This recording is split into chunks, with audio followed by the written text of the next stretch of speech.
Et ce soir, nous retrouvons Manuel Pouchelet. Bonsoir. Bonsoir monsieur et merci pour votre invitation. C'est nous qui vous remercions. Alors, pourquoi l'appel de Richard Grenell intervient-il maintenant alors que l'OTAN cherche justement à s'élargir? L'appel de monsieur Grenell n'est pas nouveau, hein. Il a toujours été, on va dire, depuis le temps que l'Alliance existe, mais en fait, il y a une précipitation de cette participation au budget de l'OTAN. Pourquoi? Parce que la guerre en Ukraine s'est invitée dans l'équation, mais également l'OTAN a aussi payé un lourd tribut de certaines contradictions qu'elle a eues au moment où elle était engagée en Afghanistan. Quand vous regardez rapidement l'histoire de cette organisation, créée en avril 1949, elle était essentiellement destinée à l'Europe. Ensuite, elle est partie, on va dire, s'expatrier pendant de nombreuses années en Asie centrale. Et aujourd'hui, la voilà de retour en Europe centrale avec son appel de la haute intensité. Et vous savez que c'est une organisation politico-militaire qui est essentiellement arbitrée par Washington. Et les intervenants que vous avez mentionnés dans votre reportage, en fait, sont souvent, on va dire, sujettes à critique par les États membres de l'OTAN. Maintenant, de là à parler d'élargissement, vous savez que le dernier élargissement a eu lieu l'an dernier, avec l'intégration de la Suède et de la Finlande, avec des blocages notamment exprimés par la Turquie. Donc l'OTAN aujourd'hui est une organisation qui se cherche un petit peu un nouvel avenir, et c'est d'ailleurs ce qui avait constitué sa survie suite à, rappelez-vous, l'effacement du pacte de Varsovie au moment de la chute de l'URSS. Voilà, donc nous voilà dans une situation qui est assez complexe. Cette réunion à Davos, bien sûr, insiste beaucoup sur l'aspect financier, puisque je vous rappelle que Davos est souvent connu pour les réunions de grandes personnalités et d'États où l'argent est le cœur du sujet en tout cas. Et puisqu'on parle d'argent, Manuel Pouchelet, pensez-vous que les membres actuels de l'OTAN respectent leurs engagements financiers? C'est difficile, vous savez, ils ne peuvent pas respecter les engagements financiers. Vous savez que l'Europe est en proie à une grave crise économique. Vous avez des ralentissements sérieux, je pense notamment à l'Allemagne qui ne va pas bien. D'ailleurs, le premier à s'en plaindre a été M. Viktor Orban en Hongrie, où il a dit qu'il ne pouvait pas consacrer en 2025 la somme annoncée à sa quote-part de participation. Un petit peu surpris d'apprendre que les Pays-Bas, on va dire, sont un peu sur la retenue. Pourquoi? Pourtant, c'est un État frugal en Europe. Mais vous savez, les questions de défense en Europe, que ce soit au sein des pays de l'Union européenne qui ont peut-être fait l'erreur de faire sous-traiter leur défense à l'OTAN, alors qu'au début, il y avait un embryon de défense européenne, s'aperçoivent que finalement, c'est Washington qui domine les débats et qui va imposer ses règles. D'ailleurs, qui a commencé à imposer ses règles avec l'emploi de matériel militaire commun au détriment d'une industrie militaire pourtant florissante dans cette zone qu'est l'Union européenne. Et l'élargissement de l'OTAN pourrait-il affaiblir, selon vous, l'Alliance si les contributions restent inégales? Oui, de toute façon, c'est un petit peu le pendant militaire de l'ONU, l'OTAN, mais c'est le bras armé. En fait, si vous voulez, l'erreur qui a peut-être été faite au niveau stratégique, et là vous parlez de budget, c'est que l'OTAN devienne le bras armé de l'ONU. Pourquoi? Parce que ça a contribué à sa subsistance. Je vous rappelle que le président Macron avait déclaré que cette organisation était en état de mort cérébrale, et finalement c'est M. Poutine qui l'a ravivé. Maintenant, je pense que l'OTAN a des pays membres qui économiquement sont devenus très faibles et qu'aujourd'hui, intégrer un nouveau membre ne se fera pas sans concession financière telle que vous le mentionnez.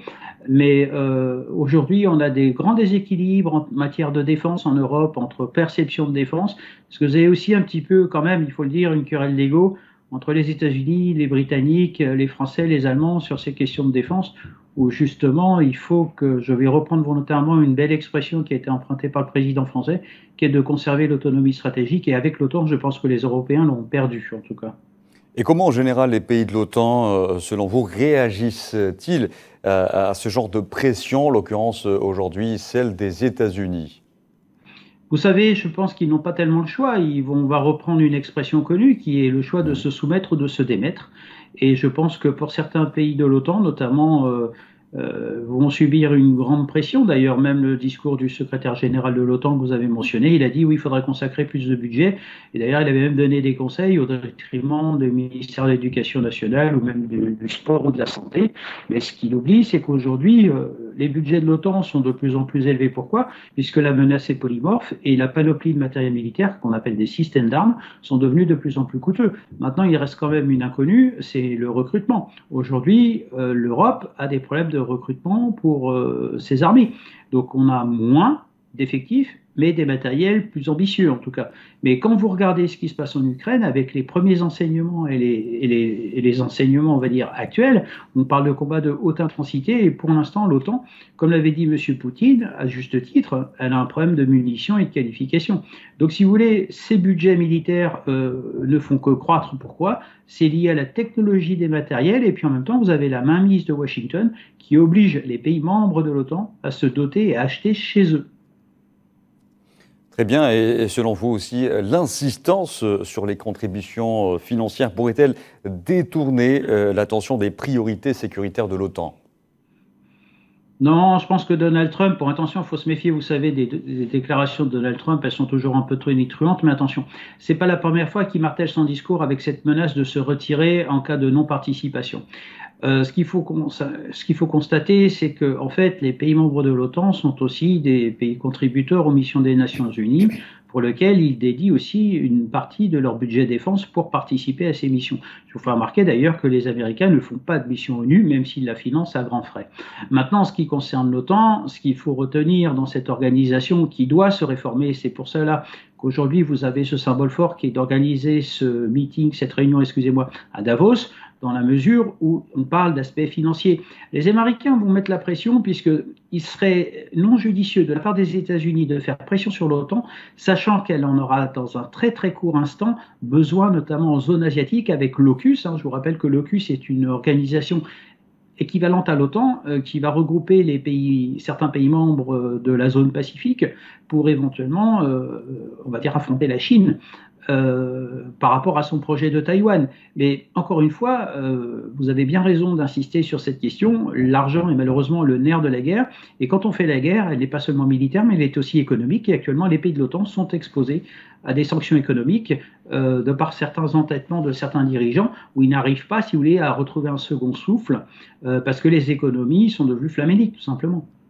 Et à force de trop vouloir s'élargir et en augmentant ses exigences, notamment financières, nous ne pourrait-on pas avoir l'effet inverse, voir d'éventuels pays sortir de l'OTAN?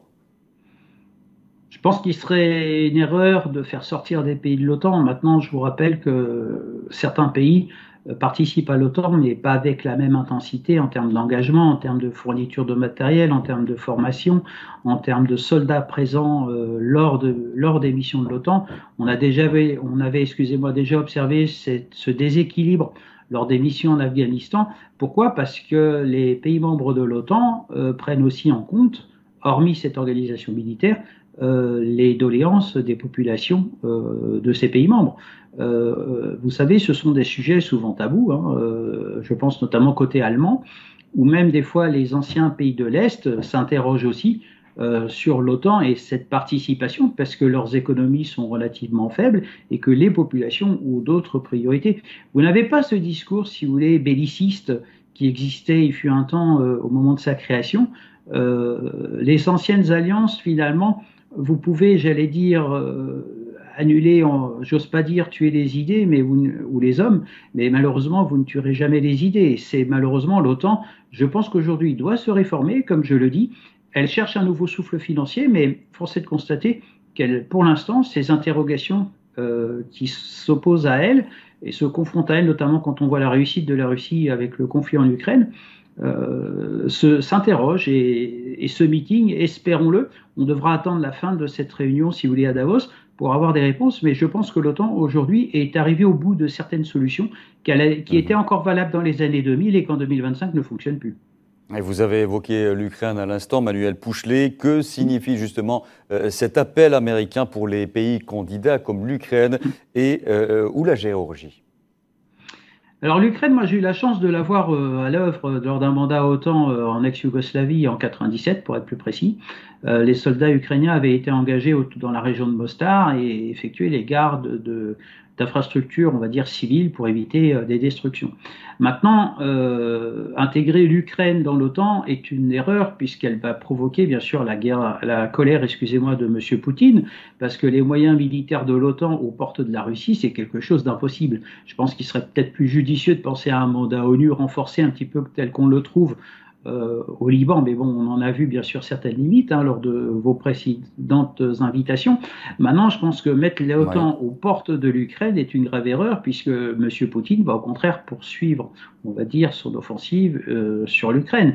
Oui. Maintenant, intégrer l'Ukraine dans l'OTAN, avec quels moyens, puisque, entre guillemets, on a rebadgé, excusez-moi cette expression, l'armée ukrainienne avec des moyens de l'OTAN, mais on s'aperçoit qu'ils sont incapables de mener des contre-offensives, Et par dans ce... manque Oui. de doctrine. Et je vous rappelle qu'aussi la Russie est fait face aussi à peut-être des affrontements ukrainiens, mais pour l'instant la Russie a comment dire, je reconfirme les propos de M. Macron, elle a son autonomie stratégique, c'est-à-dire elle est en mesure de rééquiper ses matériels détruits, d'avoir ses munitions en grand nombre. Et alors que l'OTAN, pour l'instant, on arrive, excusez-moi, au fond de tiroir. Et là est l'erreur. Intégrer, si vous voulez, Oui. des pays supplémentaires. Regardez déjà les difficultés qu'il y a eu l'an dernier pour intégrer la Suède et la Finlande.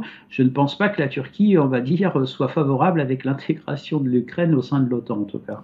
Très bien. Et dans ce contexte précis, comment interpréter justement les dernières déclarations du président ukrainien Volodymyr Zelensky concernant le soutien militaire et financier de l'OTAN?